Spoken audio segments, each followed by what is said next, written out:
Hello दोस्तों, स्वागत है आप सबका मेरे यूट्यूब चैनल रोहिणी क्लासेस में। तो आज हम क्लास 9th की पॉलिटिकल साइंस का चैप्टर 3 का पार्ट 3 देखने जा रहे हैं। और हम जो है 2 पार्ट में देख चुके हैं चुनावी राजनीति के बारे में। तो हमने उन 2 पार्ट में क्या क्या देखा था मैं आपको बता दूं। हमने ये देखा कि चुनाव क्यों होते हैं, और हमने क्या देखा कि चुनावों की ज़रूरत क्यों होती है, और क्या देखा कि चुनाव को लोकतांत्रिक मानने के अधिकार क्या हैं। ठीक है, ये एक राजनीतिक प्रतिद्वंदिता भी है। और जो है चुनाव में हमारी प्रणाली क्या होती है, चुनाव जो होते हैं उनकी प्रणाली जो है क्या होती है, ये भी हमने देखा। निर्वाचन क्षेत्र क्या होते हैं, इनको हम देख चुके हैं। मतदाता सूची कैसे रेडी होती है, उम्मीदवारों का नामांकन कैसे होता है, ये सब चीज़ें हम देख चुके हैं। और आगे हम देखेंगे चुनाव में जो है लोगों की भागीदारी। तो यहाँ से हम आज देखेंगे, तो बने रहिए मेरे साथ। और ये जो है एग्ज़ाम पॉइंट ऑफ व्यू से ये चैप्टर बहुत इंपॉर्टेंट होता है, तो आप जो है कंसंट्रेट होकर इसे सुनिएगा। आप 2-3 बार वीडियो देखेंगे तो आपको भली भांति ये चैप्टर जो है वो तैयार हो जाएगा। तो चलिए बिना किसी देरी के स्टार्ट करते हैं। देखिए, बात करते हैं अब चुनावों में लोगों की भागीदारी कैसे प्रोसेस होती है। तो देखिए, चुनावी प्रक्रिया की जो है गुणवत्ता की जांच करने के लिए एक और तरीका जो है यह देखना है कि इसमें लोग जो है उत्साह से भागीदारी करते हैं या फिर नहीं। और अगर चुनाव प्रक्रिया जो है वो स्वतंत्र और निष्पक्ष नहीं होगी तो लोग इसमें भागीदारी जो है करना जारी नहीं रखेंगे। जाहिर सी बात है, जब स्वतंत्र रूप से इंसान अपने वोट का इस्तेमाल नहीं कर पाएगा और निष्पक्ष तरीके से, तो जाहिर सी बात है उसका इसमें इंटरेस्ट कम हो जाएगा कि होना वही है जो निर्धारित किया गया है, तो हम भाई क्यों वोट दें, है ना। तो उनका इंटरेस्ट जो है वो गिरता जाएगा और वो अपनी भागीदारी जो है वो कम करते जाएंगे। तो अब इन लेखा चित्रों को पढ़ते हैं, देखते हैं कि भारतीय चुनाव में लोगों की भागीदारी के बारे में कुछ निष्कर्ष देखते हैं। ये देखिए, ये ग्राफ बनाया गया है। इधर जो है मतदाता का प्रतिशत लिखा गया है और इधर है चुनाव का वर्ष। अब आप देख पा रहे होंगे 1991 में, देखिए ये जो पिंक लाइन से लाइन गई है वो ब्रिटेन की है, और भारत की लाइन देखिए क्या हुआ है कि 1991 में ब्रिटेन का प्रतिशत है 56%, और भारत का 56% और ब्रिटेन का 78%। अब इसी प्रकार देखिए 2015 में डिटेल देखिए, पिंक लाइन जो है 66% जो है वो ब्रिटेन का जो है मतदान का प्रतिशत हुआ है, और 66% जो है वो भारत का हुआ है। तो बहुत अच्छा है, मतलब इक्वली जो है इंटरेस्ट बना हुआ है। तो इसमें बताया भी गया है कि देखिए जो है भारत में जो है अमीर और बड़े लोगों की तुलना में गरीब, निरक्षर और कमज़ोर लोग ज़्यादा संख्या में मतदान करते हैं। तो पश्चिम में जो है लोकतंत्रों में स्थिति जो है इससे उलट है। कैसे कि देखिए, अमेरिका में जो है पश्चिमी क्षेत्र जैसे जो होते हैं कि अमेरिका हो गए, ब्रिटेन वगैरह हो गए, अफ्रीकी मूल के हो गए, तो ये लोग क्या करते हैं, इसमें जो है लोग अमीर और श्वेत लोगों की तुलना में काफ़ी कम मतदान करते हैं, गरीब लोग, है ना। और हमारे देश में क्या होता है, गरीब, निरक्षर और कमज़ोर लोग जो है वो ज़्यादा वोटिंग करते हैं। और क्या होता है, इस ग्राफ की तुलना में क्या बताया गया है, इसमें ये बताया गया है कि देखिए चुनाव में लोगों की भागीदारी का पैमाना जो है आमतौर पर मतदान करने वाले लोगों के आंकड़ों को बनाया जाता है। क्या होता है कि मतदान की योग्यता रखने वाले कितने प्रतिशत लोगों ने असल में मतदान किया है, इसका हिसाब लगाना तो मुश्किल होता है। लेकिन क्या होता है कि एक जो है एस्टिमेट डेटा तैयार किया जाता है। ठीक है, तो पिछले 50 वर्षों में यूरोप और उत्तरी अमेरिका के लोकतांत्रिक देशों में मतदान का प्रतिशत गिरा है, और भारत में ये जो है स्थिर बना हुआ है या फिर ऊपर आ गया है, नीचे नहीं गया है। यानी कि भारत में जो है जागरूकता बढ़ रही है मतदान जो है वो यूज़ करने की। जैसे मान लीजिए ये देखिए, ये ग्राफ दिखाया गया है। देखिए यहाँ पे मतदाता का जो है प्रतिशत है, यहाँ भारत है, और यहाँ पे जो है वो अमेरिका है। अब देखिए, ऊंची जाति के लोग 56% वोट दिए हैं, पिछड़ी जाति के लोग 58%, अनुसूचित जाति 60 और अनुसूचित जनजाति 61। अब इसमें इसका जस्ट उल्टा देखिए अमेरिका में है। यहाँ पे गोरे लोग यानी कि जो अमीर लोग होते हैं वो 60%, अश्वेत लोग जो है 56%, और हिस्पैनिक जो है वो 28%, मतलब कि गरीब लोग। तो यही चीज़ यहाँ पे बताई गई है। अब देखिए तीसरी बात क्या बताई गई है यहाँ पे, तीसरी बात ये बताई गई है कि भारत में जो है आम लोग चुनावों को बहुत महत्व देते हैं। आप देखते होंगे कि जैसे ही चुनाव की घोषणा होती है, गली नुक्कड़ या फिर जो है चाय पीने की दुकान पे आप देखते होंगे कि सिर्फ और सिर्फ चुनावी माहौल का जो है चर्चा करते हुए देखते होंगे। उन्हें लगता है कि चुनाव के जरिए वे अपने राजनीतिक दलों पर अपने अनुकूल नीति और कार्यक्रमों के लिए दबाव डाल सकते हैं। उन्हें लगता है कि देश के शासन संचालन के तरीके जो है उनके वोट का महत्व है, वो अपने वोट के महत्व को समझते हैं। ठीक है, अब ये देखिए कि जो बताया गया है कि क्या आपको लगता है कि आपके वोट से फ़र्क पड़ता है, तो देखिए 67%, यानी कि 67% जो बताया जा रहा है वो फ़र्क पड़ता है, और 18% लोग बोल रहे हैं फ़र्क नहीं पड़ता, और 15% लोग बोल रहे हैं कि पता नहीं। तो यानी कि हमारी वोटिंग का बहुत ज़्यादा असर पड़ता है। अब देखिए चौथी बात क्या बताई गई है, ये बताई गई है कि साल दर साल जो है चुनाव से संबंधित गतिविधियों में लोगों की सक्रियता जो है वो बढ़ती जा रही है। 2004 के चुनाव में 1/3 से ज़्यादा मतदाताओं ने चुनाव अभियान वाली गतिविधियों में किसी न किसी तरीके से जो है भागीदारी की है, और आधे से ज़्यादा लोगों ने खुद को किसी न किसी दल के नज़दीक बताया, और प्रत्येक मतदाताओं में से एक व्यक्ति किसी न किसी राजनीतिक दल का सदस्य था। आप अपने घरों में भी देखते होंगे कि आपके घर वाले जो हैं वो किसी न किसी पार्टी को सपोर्ट करते हैं, और वो उनके काम को गिनाते हैं कि अगर कांग्रेस की सरकार को अगर सपोर्ट करते हैं तो वो उनके कामों को गिनाते हैं कि ये हमारे लिए फ़ायदा किया, और अगर ये सरकार फिर से बनती है तो ये फ़ायदा करेगी। कुछ लोग भाजपा के सपोर्टर होते हैं तो वो भाजपा के बारे में बातें करते हैं। आगे देखते हैं, देखिए क्या है कि भारत में चुनाव से संबंधित किसी भी गतिविधि में भाग लेने का प्रतिशत जो है वो बढ़ता गया है। इस ग्राफ के थ्रू आप देख सकते हैं, देख पा रहे होंगे प्रतिशत की मात्रा 1996 में 8% थी, वही बढ़ के 1998 में 13% हो गई, 1999 में 21% और 2004 में बढ़ के 32% हो गई। तो ये डेटा है राष्ट्रीय चुनाव अध्ययन 2004 CSDS का है। ठीक है, अब आगे देखते हैं, देखिए क्या है कि अब ये पैरा देखते हैं, चुनावी नतीजों को स्वीकार करना। देखिए कुछ लोग होते हैं कि स्वीकार नहीं करते हैं और कहते हैं कि EVM में घोटाला हुआ है ना, वोटिंग स्थल में घोटाला हुआ है, तो इसे स्वीकार करना भी उतना ही इम्पॉर्टेंट है। आइए देखें इसमें क्या लिखा हुआ है। तो देखिए चुनाव के स्वतंत्र और निष्पक्ष होने का आखिरी पैमाना है उसका नतीजा, और अगर चुनाव जो है स्वतंत्र और निष्पक्ष ढंग से ना हो तो नतीजे जो है हरदम ताकतवर जमात के पक्ष में ही जाते हैं, आप सभी को पता है ना। और ऐसी स्थिति में क्या होता है कि शासक पार्टी चुनाव जो है वो हारती ही नहीं है, जो जीतने वाली है वो जीती जाती है ना। आमतौर पर क्या होता है कि हारने वाली पार्टी जो है गड़बड़ ढंग से कराए गए चुनाव के नतीजों को स्वीकार नहीं करती, और भारत में जो है चुनावी नतीजे खुद ही काफ़ी कुछ कह देते हैं। आइए देखें क्या है कि भारत में जो है शासक दल यानी कि राष्ट्रीय और प्रांतीय स्तर पर अक्सर चुनाव हारते रहे हैं, बल्कि पिछले 15 वर्ष में भारत में जितने चुनाव हुए हैं उनमें से प्रत्येक 3 में से 2 शासक पार्टियां जो है वो हारी ही हैं। अगला देखते हैं, देखिए क्या है कि अमेरिका में मौजूद चुना हुआ प्रतिनिधि शायद ही कभी चुनाव हारता है, और भारत में निवर्तमान सांसदों और विधायकों में से आधे चुनाव हार जाते हैं। आगे क्या है कि देखिए वोट खरीदने में सक्षम जो है पैसे वाले उम्मीदवार हों या आपराधिक पृष्ठभूमि वाले उम्मीदवार, उनका भी चुनाव हारना बहुत आम है, और कुछ एक अपवादों को छोड़ दें तो अक्सर हारी हुई पार्टी भी चुनाव के नतीजों को जनादेश मान जो है वो स्वीकार कर लेती है।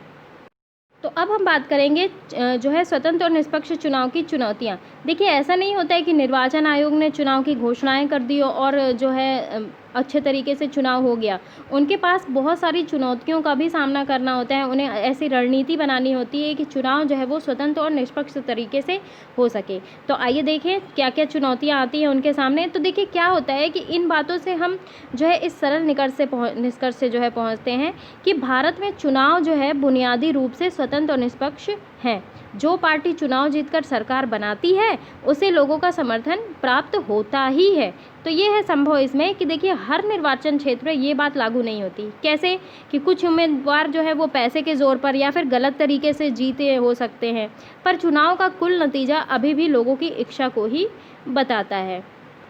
तो हम ये देखते हैं कि पिछले 50 वर्ष में हमारे देश में इस सामान्य नियम के थोड़े बहुत अपवाद हैं, और ये जो है यही चीज़ भारतीय चुनाव प्रणाली को लोकतांत्रिक बनाती है। पर जब क्या होता है कि आप थोड़े ज़्यादा गंभीर मसलों पर गौर करें तो आप कुछ जो है सवाल उठाएं तो तस्वीर थोड़ी अलग लगेगी। क्या लोग पूरी समझदारी और सारी चीज़ें जानकर फैसले करते हैं? क्या मतदाताओं के पास सचमुच स्वस्थ विकल्प उपलब्ध होते हैं? क्या चुनाव मैदान सबको बराबरी के अवसर देता है? क्या कोई सामान्य नागरिक चुनाव जीतने की कल्पना भी कर सकता है? तो इस तरीके के सवाल जो है वो भारत चुनाव व्यवस्था की सीमाओं और चुनौतियों की ओर हमारा ध्यान दिलाते हैं। और ये कुछ ऐसे ही मुद्दे हैं। देखिए क्या होता है कि जो ज़्यादा रुपए पैसे वाले उम्मीदवार होते हैं तो वो क्या करते हैं, वो जो है गलत तरीके से चुनाव जीतने का प्रयास करते हैं। और अब ये कहना मुश्किल हो जाता है कि उनकी स्थिति जो है दूसरों से ज़्यादा मजबूत रहती है, क्योंकि वो अपने पैसे और बल का प्रयोग करते हैं। तो आप इसे स्वतंत्र और निष्पक्ष जो है वोटिंग थोड़ी ना कह पाएंगे। ये तो गलत तरीके से जो है अपनी पार्टी को जीत दिलाना होता है। आगे देखते हैं। देखिए और क्या है, और क्या चुनौतियां हैं कि देखिए देश के कुछ इलाकों में जो है आपराधिक पृष्ठभूमि और संबंधों वाले उम्मीदवार जो है दूसरों को चुनाव मैदान से बाहर करने और बड़ी पार्टियों को टिकट पाने में सफल जो है होने में लगे रहते हैं। और क्या है, अलग अलग पार्टियों में कुछ एक परिवारों का जोर है कि उनके रिश्तेदार आसानी से टिकट पा जाते हैं। तो ये सारी चीज़ें गलत चीज़ें हैं और इन्हीं चुनौतियों का सामना जो है वो निर्वाचन आयोग को करना होता है। और अक्सर आम आदमी के लिए चुनाव में कोई ढंग का विकल्प नहीं होता। क्यों? क्योंकि दोनों प्रमुख पार्टियों की नीतियां और व्यवहार कमोबेश एक ही होते हैं। अगला क्या है, अगली चुनौती ये है कि बड़ी पार्टियों की तुलना में छोटे दलों और निर्दलीय उम्मीदवारों में कई तरीके की परेशानियां जो हैं वो उन्हें उठानी पड़ती हैं। तो देखिए क्या होता है कि ये चुनौतियां भारत की ही नहीं हैं, कई स्थापित लोकतंत्रों में भी यही स्थिति बनी है। और लोकतंत्र में जो लोग आस्था रखते हैं उनके लिए ये चीज़ें गहरी चिंता की विषय हैं। इनमें से कुछ जो है समस्याओं से मुक्ति पाने के लिए चुनाव प्रणाली में ज़रूरी बदलावों की मांग नागरिकों, सामाजिक कार्यकर्ताओं और संगठनों की तरफ से होती रही हैं। तो क्या आप कुछ चुनाव के सुधार जो है सुझा सकते हैं, और इन चुनौतियों का सामना करने के लिए आप एक नागरिक जो आम नागरिक की तरह क्या कर सकते हैं? देखिए सबसे पहली चीज़ तो मैं तो ये बता दूं कि सबसे ज़्यादा इम्पॉर्टेंट है कि चुनाव में जो है करोड़ों अरबों रुपए खर्च हो जाते हैं। तो एक आम आदमी तो करोड़ों अरबों रुपए उनके पास पहली बात तो होते ही नहीं हैं, तो वो खर्च करने की सोच ही नहीं सकते। तो ये चुनाव जो होने का एक क्राइटेरिया बनाना चाहिए कि एक आम आदमी भी जो है वो चुनाव लड़ सके बिना पैसे खर्च किए, ठीक है, ये होना चाहिए। और जो है स्वतंत्र और निष्पक्ष जो है चुनाव होना चाहिए। और जो ज़्यादा पैसे वाले लोग होते हैं वो हमेशा टिकट पा जाते हैं, लेकिन ऐसा प्रोविज़न होना चाहिए कि एक नॉर्मल इंसान या आम आदमी भी जाता है वो अपनी नीतियों के मुताबिक जो है टिकट पा सके। आगे देखते हैं। देखिए ये भारतीय चुनावों के बारे में कुछ तथ्य दिए हुए हैं। इनमें से प्रत्येक पर टिप्पणी करके ये बताइए कि ये चीज़ें हमारी चुनाव प्रणाली की शक्ति को बढ़ाती हैं या कमज़ोर करती हैं। पहली बात दी हुई है कि 16वीं लोकसभा में महिला सदस्यों की संख्या जो है वो 12% है। देखिए बहुत कम। आप ये समझिए कि हमारे देश में जो है आधा नेतृत्व जो है महिलाओं को संभालना चाहिए, क्योंकि हमारे देश में 50% महिलाएं हैं। तो सिर्फ 12% महिलाओं का होना बहुत ही कमज़ोरी को दर्शाता है, ठीक है। अगला है चुनाव कब हो, और इस बारे में जो है अक्सर चुनाव आयोग सरकार की नहीं सुनता। ये चीज़ बहुत अच्छी है, क्योंकि सरकार का ही चुनाव हो रहा है और सरकार की जब सुनी जाएगी तो ये तो चुनाव प्रणाली को कमज़ोर करेगी ना, लेकिन ये जो है चुनाव प्रणाली को जो है शक्ति को जो है वो बढ़ाती है। अगला है 16वीं लोकसभा के 440 से अधिक सदस्यों की संपत्ति 1 करोड़ से भी अधिक है। ये देखिए ये जो है चुनाव प्रणाली की शक्ति को कमज़ोर करती है। देखिए 1 करोड़ से संपत्ति उनके, मतलब कि इसमें नॉर्मल इंसान तो नहीं है, मध्यम वर्गीय और जो गरीब वर्ग का तबका तो नहीं है। उनकी संपत्ति जब 1 करोड़ से ज़्यादा है तो यानी कि ये कहा गया कि लोकसभा चुनाव में सिर्फ अमीर लोग ही लड़ सकते हैं। तो ये चीज़ें बिल्कुल गलत हैं। अगला है चुनाव हारने के बाद एक मुख्यमंत्री ने कहा मुझे जनादेश मंजूर है। तो बिल्कुल ये शक्ति को बढ़ाता है, क्योंकि जो भी जन का आदेश होता है वो मंजूर किया जाना चाहिए। अब देखिए कुछ टर्म्स दिए हुए हैं, इन्हें भी हम देख लेते हैं। बात करते हैं चुनावी धांधली के बारे में। तो देखिए चुनावी धांधली क्या होता है? चुनाव में अपने वोट बढ़ाने के लिए उम्मीदवार और पार्टियों द्वारा की जाने वाली गड़बड़ या फरेब। इनमें से कुछ ही लोग द्वारा जो है काफ़ी सारे लोगों के वोट डाल देना, एक ही व्यक्ति द्वारा अलग अलग लोगों के नाम पर वोट डालना और मतदान अधिकारियों को डरा धमकाकर रिश्वत देकर अपने उम्मीदवार के पक्ष में काम करवाना जैसी बातें शामिल है। आप सभी देख पाते होंगे कि जब जो है पंचायत का चुनाव होता है गाँवों में, तो आप देखते होंगे कि जो गरीब तबका, बिल्कुल गरीब तबका होता है, तो उसे क्या करते हैं, जो भी उम्मीदवार होते हैं वोटिंग के, तो वो जो है उन्हें लालच देते हैं। क्या करते हैं, लालच देते हैं। अब गरीब को तो भाई रोटी कपड़ा मकान चाहिए, है ना, तो वो जो है वो तो ये नहीं सोचता कि कोई भी जीतेगा, वो तो अपने फ़ायदे के लिए देखते हैं। तो क्या करते हैं, वे उन्हें लालच देते हैं। तो इससे क्या होता है, चुनावी धांधली ही तो कहा जाएगा इसे। आगे देखेंगे निर्वाचन क्षेत्र। तो एक खास भौगोलिक क्षेत्र के मतदाता जो एक प्रतिनिधि का चुनाव करते हैं, तो उसे कहते हैं निर्वाचन क्षेत्र। आचार संहिता क्या होती है? आचार संहिता मैंने आपको बताया था कि चुनाव के समय जो है पार्टी और उम्मीदवार द्वारा माने जाने वाले कायदे कानून, जो कि कौन बनाता है, निर्वाचन आयोग। अब देखिए, अब इस चैप्टर के क्वेश्चंस को देख लेते हैं। पहला क्वेश्चन ये है कि चुनाव क्यों होते हैं, इस बारे में इनमें से कौन सा वाक्य ठीक नहीं है। तो सबसे पहला वाक्य है, चुनाव जो है लोगों के सरकार के कामकाज का फैसला करने के अवसर देती है। बिल्कुल सही है। लोग चुनाव में अपनी पसंद के उम्मीदवार का चुनाव करते हैं, ये भी सही है। अगला है, चुनाव लोगों को न्यायपालिका के कामकाज का मूल्यांकन करने का अवसर देती है। तो क्या ये सही है गाइस? ये बिल्कुल गलत है। और अगला है, लोग चुनाव से अपनी पसंद की नीतियाँ बना सकते हैं। बिल्कुल सही है। अगला क्वेश्चन देखते हैं कि भारत के चुनाव लोकतांत्रिक है, ये बात बताने के लिए कौन सा वाक्य सही कारण नहीं देता। तो देख के बताइए कौन सा सही कारण नहीं देता। इसका आंसर ये है, देखिए क वाला, आप देखिए क वाला, कि भारत में दुनिया के सबसे ज़्यादा मतदाता है। ये तो शो नहीं करता ना कि लोकतांत्रिक है भारत देश, जितने ज़्यादा मतदाता होंगे तो जो है वो देश लोकतांत्रिक हो जाएगा। नहीं, ऐसा नहीं है। इसमें से मतलब कि ये वाला फर्स्ट वाला गलत है। अब हमें सही जोड़ी का मिलान करना है। पहला क में दिया हुआ है कि समय समय पर मतदाता सूची का नवीनीकरण आवश्यक है, ताकि क्या हो, ताकि ये हो कि संभव है कि कुछ लोग उस जगह से अलग चले गए हैं जहां उन्होंने पिछले चुनाव में मतदान किया था। अगला क्वेश्चन है, कुछ निर्वाचन क्षेत्र अनुसूचित जाति और अनुसूचित जाति के लिए आरक्षित है। क्यों? क्योंकि समाज के हर तबके का समुचित प्रतिनिधित्व हो सके। अगला है, प्रत्येक को सिर्फ एक वोट डालने का हक है, ताकि क्या हो, ताकि हर एक को अपना प्रतिनिधि चुनने का समान अवसर मिल सके। इसका 2 होगा। अगला है, सत्ताधारी दल को सरकारी वाहन के इस्तेमाल की अनुमति नहीं है। क्यों? क्योंकि हर उम्मीदवार को चुनाव में लड़ने में समान अधिकार या फिर समान अवसर मिले। देखिए अगला क्वेश्चन क्या है। अगला क्वेश्चन ये है कि इस अध्याय में वर्णित चुनाव संबंधी सभी गतिविधियों की सूची बनाएं और इन्हें चुनाव में सबसे पहले किए जाने वाले काम को लेकर आखिर तक के क्रम में सजाएं। इनमें से कुछ मामले दिए हुए हैं नीचे, इन्हें क्रम में सजाना है। तो देखिए सबसे पहला होगा, आप नोट डाउन करते जाना, मैं बता रही हूँ। सबसे पहला है मतदाता सूची बनाना। ठीक है, जब मतदान की घोषणा होगी तो सबसे पहले जो है मतदाता सूची बनाएंगे। फिर क्या होगा, दूसरा चुनाव प्रक्रिया की घोषणा। इसके पश्चात तीसरा क्या होगा, नामांकन दाखिल करना। चौथा होगा चुनाव घोषणा पत्र जारी करना। पांचवा होगा चुनाव अभियान। छठा होगा मतदान। सातवां होगा पुनर्मतदान के आदेश। और आठवां क्या होगा, वोटों की गिनती। और सबसे लास्ट क्या होगा, चुनावी नतीजों की घोषणा। तो ध्यान रखेंगे। देखिए अगला क्वेश्चन है ये है कि सुरेखा एक राज्य विधानसभा क्षेत्र में स्वतंत्र और स्वतंत्र निष्पक्ष चुनाव कराने वाली अधिकारी है। तो चुनाव के इन चरणों में उसे किन किन बातों का ध्यान देना होगा। सबसे पहला है चुनाव प्रचार। तो देखिए चुनाव प्रचार में उसे सुनिश्चित करना होगा कि उम्मीदवार जो है कुछ चीज़ें ना करे। जैसे क्या, पहली चीज़ ये हो गई कि मतदाताओं को रिश्वत या घूस या फिर धमकी देना। दूसरी चीज़ ये हो गई कि जाति और धर्म के नाम पर वोट देने की अपील करना। ये सारी चीज़ों की मनाही मैं बता रही हूँ, है ना।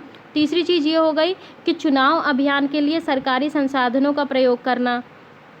चौथी चीज़ ये हो गई कि लोकसभा चुनाव हेतु जो है 25 लाख रुपए और विधानसभा चुनाव में 10 लाख रुपए से अधिक खर्च ना करना। अगला हो गया चुनाव प्रचार हेतु पूजा स्थलों का प्रयोग ना करना। ठीक है, और क्या हो गया, मंत्रीगणों द्वारा सरकारी वाहनों, हवाई जहाज़ों और कर्मचारियों के चुनाव हेतु प्रयोग ना करना। तो ये जो चीज़ें मैंने बताई हैं, इन सभी चीज़ों पे बाउंडेशन लगानी चाहिए। अगला देखेंगे ख नंबर, मतदान के दिन। तो मतदान के दिन सुरेखा को ये निश्चित करना होगा कि चुनावी गड़बड़ी जो है मतदाता केंद्रों पर कब्जा ना हो। अगला ये है मतगणना के दिन। मतगणना के दिन क्या डिसाइड करना होगा सुरेखा को ये देखना होगा कि सभी उम्मीदवारों के एजेंट जो हैं वोटों को सुचारू रूप से गणना कर सकें और सुनिश्चित करने के लिए ये मौजूद रहे वहाँ पे। अगला क्वेश्चन है, देखिए नीचे तालिका दी हुई है, तो इसमें क्या दिया हुआ है कि अमेरिकी कांग्रेस के चुनावों के विजयी उम्मीदवार में अमेरिकी समाज के विभिन्न समुदाय के जो है सदस्यों का क्या अनुपात था, ये किस अनुपात में जीत के तुलना में। तो ये देखिए क्या है, अश्वेत लोग अमेरिकी प्रतिनिधि सभा में 8 हैं और अमेरिकी समाज में 13, हिस्पैनिक 5 और ये अमेरिकी समाज में 13, और श्वेत में 86 और अमेरिकी समाज में 7। तो देखिए ये जो उपरोक्त तालिका दी हुई है, इस पर हिस्पैनिक समुदाय के लिए आरक्षण जो है एक अच्छा विचार है। आप देख पा रहे होंगे कि प्रतिनिधि सभा में हिस्पैनिक के प्रतिनिधि कितने कम हैं, 5 हैं। ठीक है, तो क्या होता है कि जो है जनसंख्या के अनुपात में प्रतिनिधित्व प्रदान करने के लिए ऐसा करना बिल्कुल आवश्यक है। देखिए अगला क्वेश्चन ये है कि क्या हम इस अध्याय में दी गई सूचनाओं के आधार पर निम्नलिखित निष्कर्ष निकाल सकते हैं। इनमें से सभी पर अपनी राय के पक्ष में 2 तथ्य प्रस्तुत कीजिए। देखिए पहला है कि भारत के चुनाव आयोग को देश के स्वतंत्र और निष्पक्ष चुनाव करा सकने लायक पर्याप्त अधिकार नहीं है। तो ये देखिए ये नहीं है, कैसे सच नहीं है। देखिए वास्तव में जो है चुनाव आयोग भारत में स्वतंत्र और निष्पक्ष चुनाव कराने में पर्याप्त रूप से शक्तिशाली है, उसे पर्याप्त रूप से शक्ति प्रदान है, क्योंकि जो है निर्वाचन आयोग जो है बिल्कुल सरकार उनके बीच में दखलंदाजी नहीं कर सकती।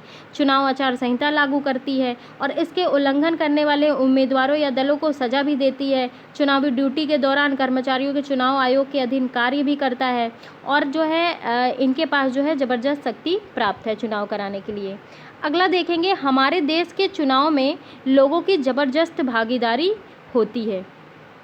तो देखिए हाँ ये बिल्कुल सच है। कैसे, देखिए चुनावों में लोगों की भागीदारी प्रायः जो है मतदान करने के लिए लोगों के आंकड़ों से मापी जाती है। तो क्या होता है कि मतदान प्रतिशत योग्य मतदाताओं में से वास्तव में मतदान करने वाले लोगों का प्रतिशत जो है वो दर्शाता है। और पिछले 50 वर्षों के दौरान भारत में मतदान प्रतिशत या तो स्थिर रहा है या तो बढ़ा है, घटा नहीं है। अगला है, सत्ताधारी पार्टी के लिए चुनाव जीतना बहुत आसान होता है। देखिए क्या है कि ये सच नहीं है। कैसे, देखिए सत्ताधार दल भी तो निरंतर चुनाव हारते आए हैं। ऐसे उम्मीदवार जो अधिक पैसा खर्च के लिए जो है जाने जाते हैं, तो वे भी चुनाव प्रायः हार जाते हैं। क्यों? क्योंकि वो जनता के बीच कार्य करे नहीं रहेंगे, तो जनता जो है वोटिंग तो अपने लिए काम के आधार पे देगी ना, तो वो भी जो है हार सकते हैं। अगला देखेंगे, अपने चुनावों को पूरी तरीके से जो है निष्पक्ष और स्वतंत्र बनाने के लिए कई कदम उठाने जरूरी है। देखिए बिल्कुल सच बात है, सुधार किया जाना बहुत आवश्यक है। क्यों? क्योंकि कुछ दल और उम्मीदवार जिनके पास अधिक पैसा है उन्हें चुनाव में अनुचित लाभ मिलता है। तो देश के कुछ भागों में आपराधिक छवि वाले लोग अन्य लोगों की चुनावी दौड़ में पछाड़कर मुख्य दलों से चुनाव की टिकट पा जाते हैं। आप देख पाते होंगे कि कुछ गुंडे वगैरह जो हैं वो उन्हें भी चुनावी टिकट मिल जाती है और हमें बाद में पता चलता है कि अरे भाई इन्हें भी चुनावी टिकट प्रदान हो गई। तो ये सब चीज़ें जो हैं वो निर्वाचन आयोग को ध्यान में रखनी चाहिए। अब अगला क्वेश्चन देखेंगे कि देखिए चिनप्पा को दहेज के लिए अपनी पत्नी को परेशान करने के जुर्म में सज़ा मिली थी और सतबीर को छुआछूत मानने का दोषी माना गया।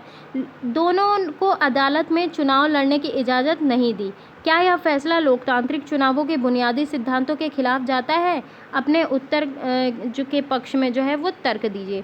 देखिए ये निर्णय जो है लोकतांत्रिक चुनावों के बुनियादी सिद्धांतों के विरुद्ध नहीं है।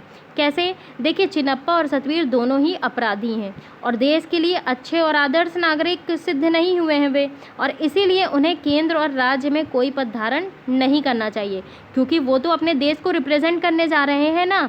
तो वो जब अपराधी ही होंगे तो वो देश के लिए क्या कार्य करेंगे? तो उनके परिवार और समाज के प्रति कोई सम्मान नहीं है और वे देश के प्रति सम्मान नहीं दिखाएंगे। आप मुझे ये बताओ कि अगर एक अपराधी अगर हमारे देश का रिप्रेजेंटेटिव बनता है तो वो कितने बड़े लेवल पे अपराध करेगा। अभी तो वो छोटे लेवल पे अपराध कर रहा है। देखिए, एक दहेज के लिए अपनी पत्नी का कितना शोषण कर रहा है, और अगर आप उसी को देश का रिप्रेजेंटेटिव बना दोगे तो क्या होगा। तो ये आप जान सकते हैं कि ये बहुत अच्छा निर्णय है और बिल्कुल लोकतांत्रिक चुनावों के विरुद्ध नहीं है। आगे देखते हैं कि यहाँ दुनिया के अलग अलग हिस्सों में चुनावी गड़बड़ियों की कुछ रिपोर्टें दी गई हैं। तो क्या ये देश अपने यहाँ चुनावों में सुधार के लिए भारत से कुछ बातें सीख सकती है। तो देखिए, देखते हैं। पहला क्या दिया हुआ है कि नाइजीरिया के एक चुनाव में मतगणना अधिकारी ने जानबूझकर एक उम्मीदवार को मिले वोटों की संख्या बढ़ा दी और उसे जीता हुआ घोषित कर दिया। बाद में अदालत ने पाया कि दूसरे उम्मीदवार को मिले 5 लाख वोटों को उस उम्मीदवार के पक्ष में दर्ज किया गया था। तो देखिए, इस मामले में जो है प्रत्येक उम्मीदवार को प्रतिनिधि वहां उपस्थित होना चाहिए। ये इसे भारत से सीखना चाहिए और ये सुनिश्चित करेंगे कि वोटों की गिनती जो है वो निष्पक्ष तरीके से हो सके। अगला क्वेश्चन ये है कि देखिए, फिजी में चुनाव से ठीक पहले एक पर्चा बांटा गया जिसमें धमकी दी गई कि अगर पूर्व प्रधानमंत्री महेंद्र चौधरी के पक्ष में वोट दिया गया तो खून खराबा हो जाएगा, और ये धमकी भारतीय मूल के मतदाताओं को दी गई थी। तो देखिए, क्या होता है कि चुनाव आयोग जो है इस मामले में जांच करनी चाहिए कि ऐसे पर्चे बांटने वाले दल को जो है बर्खास्त कर देना चाहिए। ठीक है, क्या करना चाहिए, बर्खास्त कर देना चाहिए। अगला है, अमेरिका के हर प्रांत में मतदान, मतगणना और चुनाव संचालन की अपनी अपनी प्रणालियां हैं। सन 2000 के चुनाव में फ्लोरिडा प्रांत के अधिकारियों ने जॉर्ज बुश के पक्ष में अपने अनेक विवादास्पद फैसले के लिए उनके फैसले का कोई भी जो है नहीं बदल सका। तो देखिए, यहाँ जो है वहाँ केवल एक ही चुनाव आयोग होना चाहिए।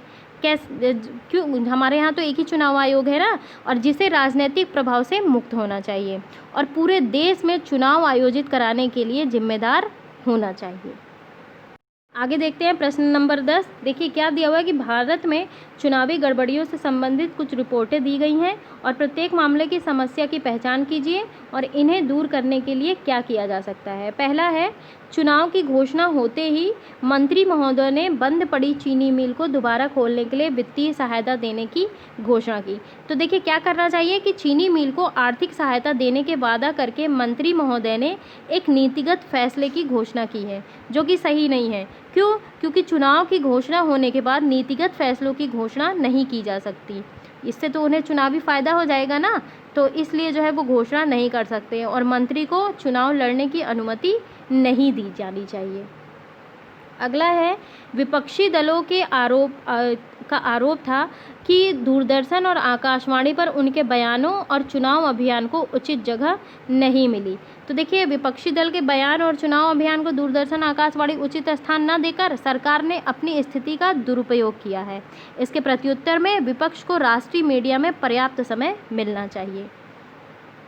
अगला है कि चुनाव आयोग की जांच से एक राज्य की मतदाता सूची में 20 लाख फर्जी मतदाताओं के नाम मिले हैं। तो देखिए, फर्जी मतदाताओं की मौजूदगी का सीधा सीधा अर्थ है कि मतदाता सूची तैयार करने वाले अधिकारियों ने चुनावी गड़बड़ियों की तैयारी की है और चुनाव आयोग को मतदाता सूची की तैयारियों की देखभाल करनी चाहिए। अगला क्वेश्चन है, एक राजनीतिक दल के गुंडे बंदूकों के साथ घूम रहे हैं और दूसरी पार्टियों के लोगों को मतदान में भाग लेने से रोक रहे हैं और दूसरी पार्टी की चुनावी सभाओं के हमले में जो है वो हमले कर रहे हैं। तो देखिए, गुंडों का प्रयोग करके राजनीतिक दलों ने अपनी प्रतिद्वंदियों को धमकाया है। तो क्या हुआ है इसमें कि चुनाव आयोग को बंदूकधारियों की गिरफ्तारी का आदेश देना चाहिए और उस दल को चुनाव से बर्खास्त कर देना चाहिए। 11वां नंबर प्रश्न देखते हैं। देखिए, क्या लिखा हुआ है कि जब यह अध्याय पढ़ाया जा रहा था तो रमेश जो है कक्षा में नहीं आ पाया था और अगले दिन कक्षा में आने के बाद उसने अपने पिताजी से सुनी बातों को दोहराया। तो क्या आप रमेश को बता सकते हैं कि उसके इन बयानों में क्या गड़बड़ी है। तो देखिए, सबसे पहला है, औरतें उसी तरह वोट देती हैं जैसा पुरुष उनसे कहते हैं और इसलिए उनको मताधिकार देने का कोई मतलब नहीं है। तो ये कथन देखिए बिल्कुल गलत है, क्योंकि औरतें भी तो गुप्त रूप से मतदान करती हैं, चाहे उन्हें जितना भी धमकाया जाए कि भाई इनको वोट दो, उनको वोट दो। तो गुप्त मतदान की नीति ये सुनिश्चित करती है कि प्रत्येक मतदाता जिसे चाहे वोट दे। इसके वोट का डिस्क्लोजन तो नहीं होता है कि जो है महिलाएं बाहर जाके कुछ भी बोल दें, लेकिन वोट जो है वो अपने स्वयं निर्णय के आधार पे ही उम्मीदवार को चुनती हैं।